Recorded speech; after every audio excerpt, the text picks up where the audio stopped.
Sejujurnya, Niko juga tak tahu apa yang sedang terjadi pada dirinya. Mengapa aku begitu marah ketika melihat Tiara sedang berbicara dan tertawa dengan seorang pria yang tak dikenal. Meskipun demikian, Niko akhirnya melepaskan Tiara setelah melirik pergelangan tangannya yang memerah. Ikuti aku. Meskipun Tiara sangat enggan untuk melihat Niko, sudah terlambat baginya untuk melarikan diri sekarang. Karena itu, dia berpikir kalau dirinya harus mengambil keputusan ini untuk menjernihkan suasana di antara mereka. Dengan pemikiran seperti itu, Tiara hanya mengikuti Niko dalam diam. Kemudian mereka memasuki kafe lain yang lebih sepi. Setelah mereka duduk, Tiara bertanya dengan nada dingin, "Kenapa kamu datang mencariku?" "Aku sudah mengetahui tentang kasusmu dengan National Symphony Concerto. Sebelumnya, aku tidak diberitahukan tentang pemecatan dirimu. Kali ini aku datang menemuimu untuk memintamu kembali. Aku sudah mencabut perintah terkait dengan pemecatan kamu." Sejak masih kecil, Niko tak pernah berbicara dengan orang dengan begitu sabar. Namun kali ini berbeda. Memang keluarga Samuel lah yang telah mengganggu Tiara. Dalam hati, Niko merasa sedikit bersalah atas apa yang dialami oleh Tiara dan adiknya baru-baru ini. "Aku akan memberimu kompensasi atas kerugian yang kamu alami selama beberapa hari terakhir ini dan juga pencemaran nama baikmu." Namun Tiara hanya mencibirnya. "Apakah semua hal dapat diukur dengan uang di mata orang kaya?" Ada sedikit perubahan pada ekspresi wajah Niko ketika dia mendengarnya. Tetapi dia tak lantas menjawab. Memang benar, menggunakan uang sebagai ganti rugi akan melukai harga diri seseorang. Dalam hal ini, Tiara juga seseorang yang berpegang pada prinsipnya sendiri, meskipun kepribadiannya biasa lembut.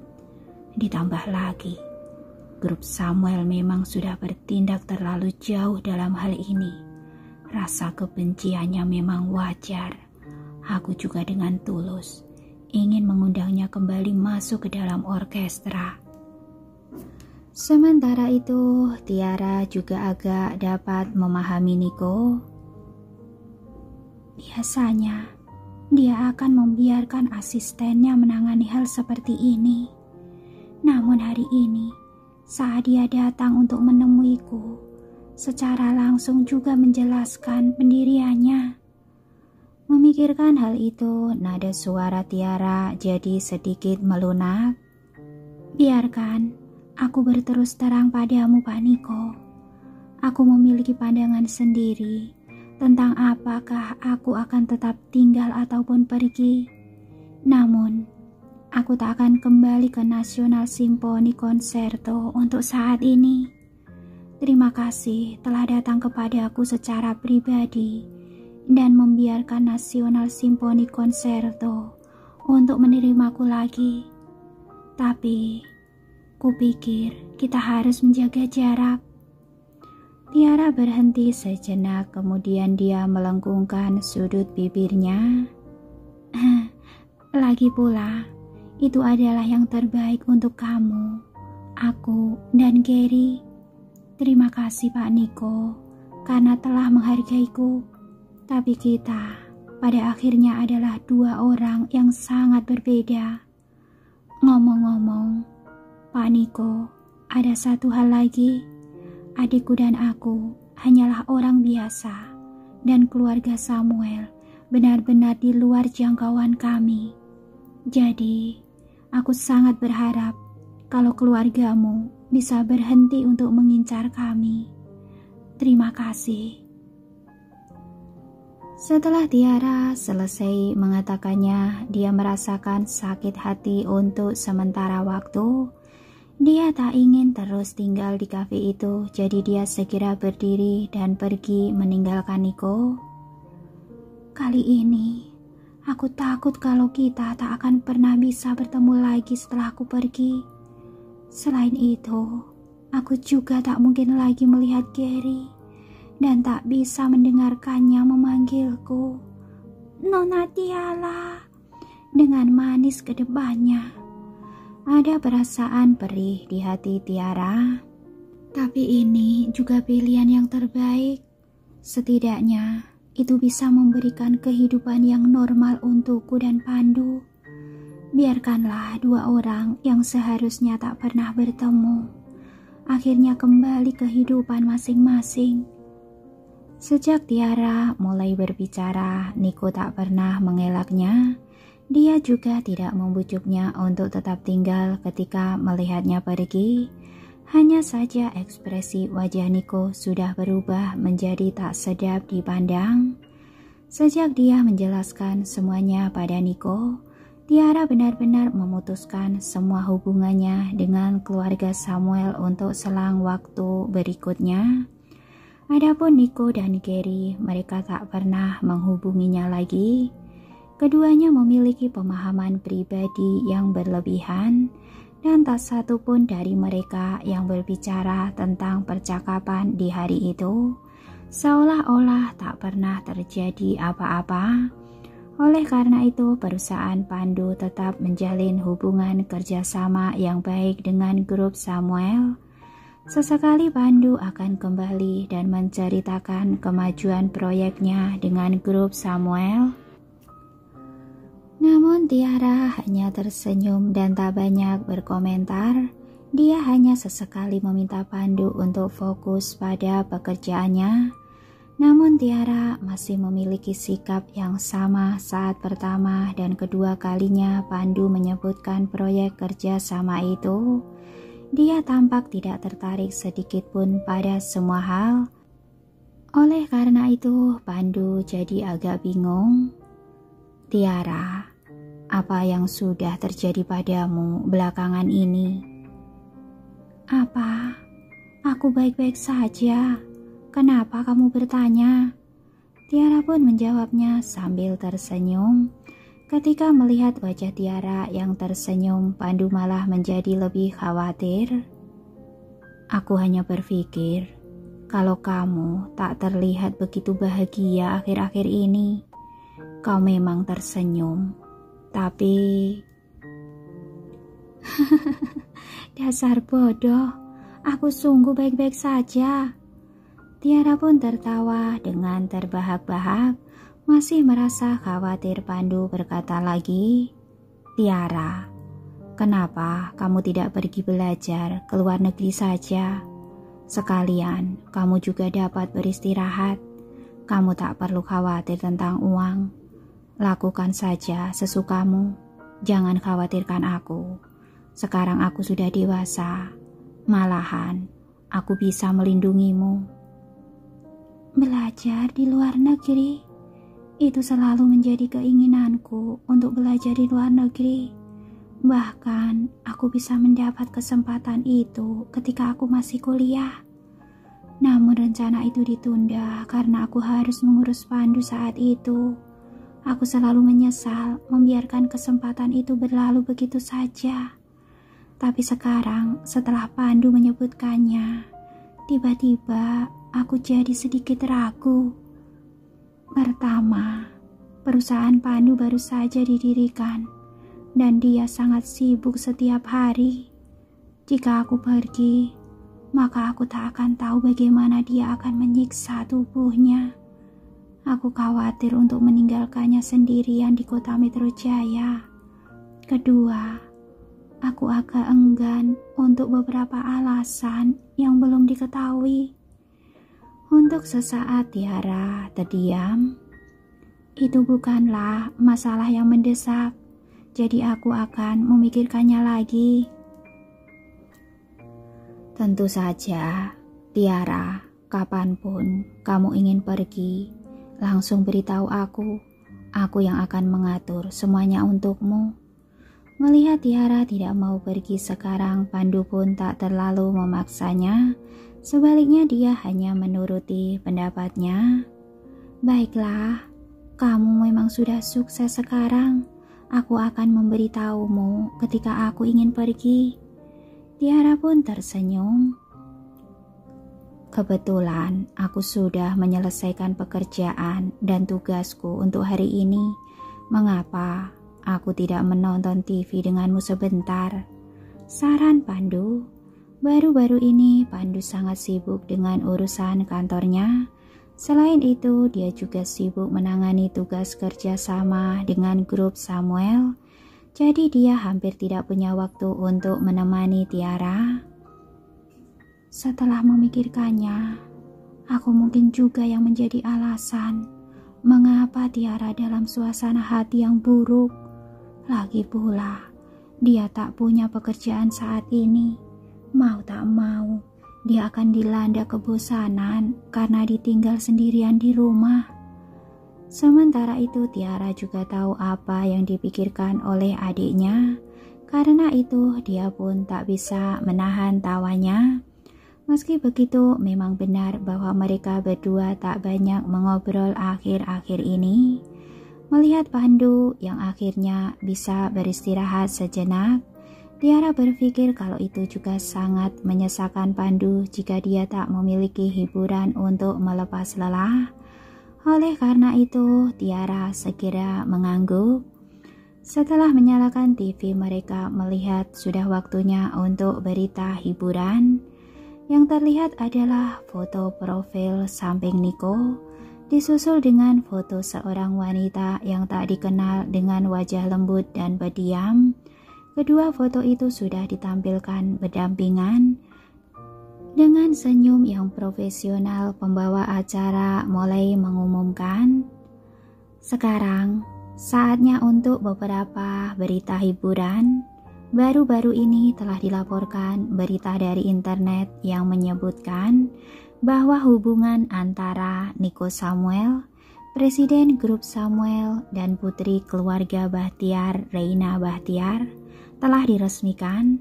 Pasangan ini diperkirakan akan melangsungkan pernikahan dalam waktu dekat. Setelah Tiara mendengar ucapan dari sang pembawa acara, dia pun tertegun untuk beberapa saat, namun dia dengan cepat mendapatkan kembali ketenangannya. Kemudian dia segera berbalik untuk melihat Pandu. Berita hiburan semacam ini cukup membosankan. Apakah ada hal yang lain yang ingin kamu tonton? Bagaimana kalau kita menonton film terbaru?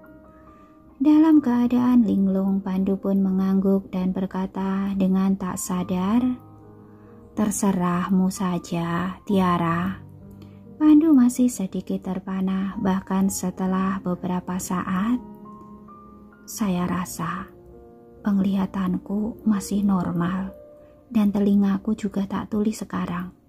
Berita itu melaporkan bahwa Niko dan keluarga Bahtiar akan bersatu dalam pernikahan. Tapi bukankah beberapa waktu lalu pria itu masih lajang? Terlebih lagi, sepertinya ada sedikit perdebatan antara dia dan Tiara. Tapi kenapa dia malah menjaga jarak dalam sekejap mata? Apalagi kabarnya dia akan menikah dalam waktu dekat. Apakah itu semua hanya khayalanku saja?" Reaksi Tiara juga terlalu dingin ketika mengetahui berita itu. Lagi pula, aku juga penghuni di rumah ini. Bukankah Gary sudah mampir beberapa hari yang lalu? Apa yang sudah terjadi di antara rentang waktu yang sudah aku lewatkan? Dan dengan demikian Pandu pun bertanya dengan hati-hati, "Tiara, apa yang sudah terjadi di antara kalian berdua?" "Apa?" Tiara mengangkat kepalanya dan menatap Pandu dengan ekspresi yang bingung di wajahnya. Sekali lagi Pandu bertanya, "Apa kamu tak punya pendapat tentang perjodohan antara Pak Niko dengan seorang wanita dari keluarga Bahtiar. Namun Tiara hanya tersenyum dengan dingin. Pendapat apa yang bisa kukatakan? Itu tak ada hubungannya denganku tentang siapapun yang akan dinikahi olehnya. Selain itu, mereka berdua juga serasi dalam status sosial dan ekonomi. Mereka sudah berada di lingkaran yang sama sejak awal. Pendapat yang aku nyatakan tak akan ada artinya sama sekali. Jadi, kita jalani saja kehidupan kita masing-masing dengan baik.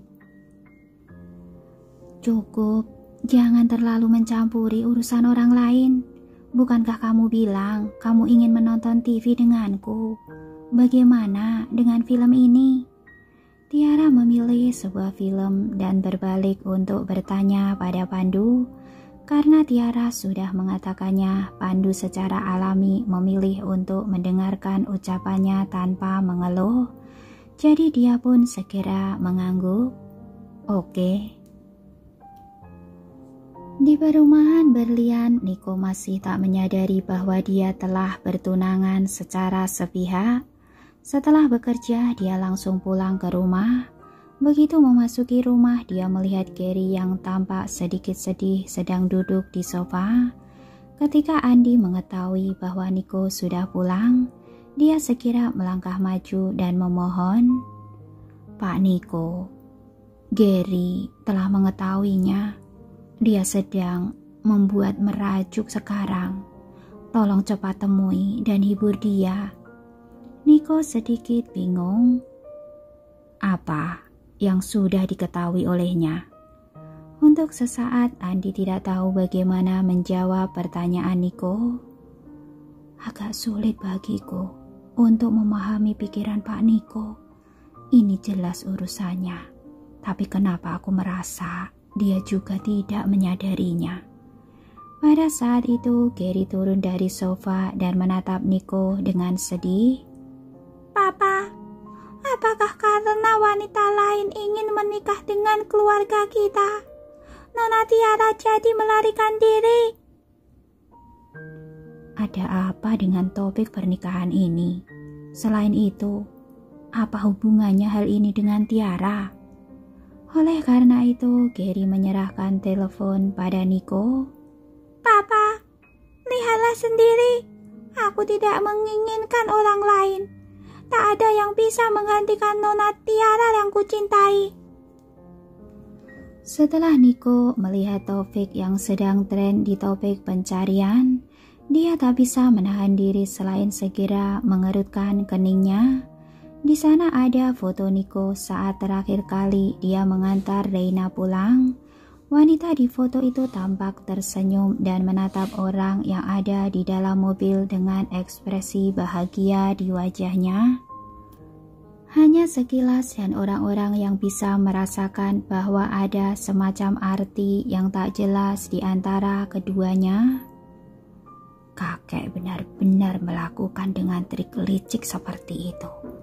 Dia secara langsung memaksaku untuk menerima pernikahan ini dengan menerbitkan artikel dan juga foto yang diambil secara diam-diam. Bagus sekali, sangat hebat. Sambil berjongkok, Niko pun membelai kepala putranya yang tampak sedih. Tidak, bukan seperti itu. Lagi pula, aku tak akan membiarkan wanita itu menikahiku dan masuk dalam keluarga kita. Setelah mendengarnya, Gary menatap Niko dengan ragu untuk beberapa saat. Akhirnya dia merasa bahwa Niko tak akan membohonginya karena dia selalu menjaga kata-katanya. Karena itu dia pun mengangguk dengan patuh. "Oke Papa, kamu harus menepati janjimu." Niko pun mengangguk, kemudian dia melihat ke arah Andi. "Aku akan kembali ke kediaman keluarga Samuel sebentar. Pastikan kamu menjaga Gary dengan baik." Setelah itu, mesin mobil mengeluarkan suara menderu dan melaju pergi. Tak lama kemudian, Niko pun tiba di perumahan. Seperti biasa, Reksa sedang meminum tehnya sambil bermain dengan burung-burung peliharaannya. Dia merasa sangat santai setelah melihat Niko memasuki rumah dengan marah. Dia hanya mengangkat kelopak matanya sedikit. "Oh, kamu sudah datang," Niko berkata dengan dingin. "Apa yang lagi-lagi kakek usahakan? Sejak kapan aku setuju untuk bertunangan dengan Reina?" "Kamu masih akan menikahinya, bahkan jika kamu tidak mau." Berbeda dengan keadaan Niko yang mengamuk, Reksa hanya meliriknya dengan ringan dan terus meminum tehnya. "Kamu bukanlah orang yang berhak untuk membuat keputusan akhir di keluarga Samuel. Sejak kapan kamu berani menentang keputusanku?" "Aku bisa mematuhi semua keputusanku jika menyangkut urusan perusahaan. Tapi ini adalah pernikahanku sendiri. Aku tak butuh campur tanganmu. Tak peduli apapun, aku tak akan menikah dengan Reina. Aku menyarankan kakek untuk membatalkan rencana itu secepat mungkin," ucap Niko dengan suara dingin. Pada saat ini aura Niko yang tak kalah kejamnya dengan Reksa. Badai kemarahan tampak meledakkan aura yang kuat antara keduanya dan beradu secara langsung. Seketika saja ruang tamu di kediaman keluarga Samuel menjadi sunyi. Pelayan itu dan para pelayan tak berani bersuara karena mereka terlatih dengan baik dengan situasi seperti ini. Mereka pun segera keluar dari ruangan. Bahkan burung-burung di dalam sangkar tampaknya telah merasakan bahaya dan berhenti berkicau. Kemudian Reksa berkata dengan dingin, "Niko, jangan lupa, kamu adalah bagian dari keluarga Samuel. Nama belakangmu adalah Samuel." Demikian pula Niko berkata dengan dingin, "Aku masih mengingat nama belakangku. Tetapi jika kakek bersikeras melakukan hal-hal licik seperti ini, maka aku akan menyelesaikannya dengan caraku sendiri." Dengan begitu Niko pun segera meninggalkan kediaman keluarga Samuel dengan langkah yang besar. Setelah dia masuk ke mobilnya, dia langsung memanggil Bima dengan ekspresi yang merengut di wajahnya. "Aku ingin kamu menghapus semua berita itu untukku sekarang dan bantah rumor itu atas nama grup Samuel." Bima yang berada jauh di rumahnya sendiri bisa merasakan kemarahan Niko melalui telepon. Kemarahan itu diikuti dengan sedikit keraguan. Jarang sekali Pak Niko semarah ini.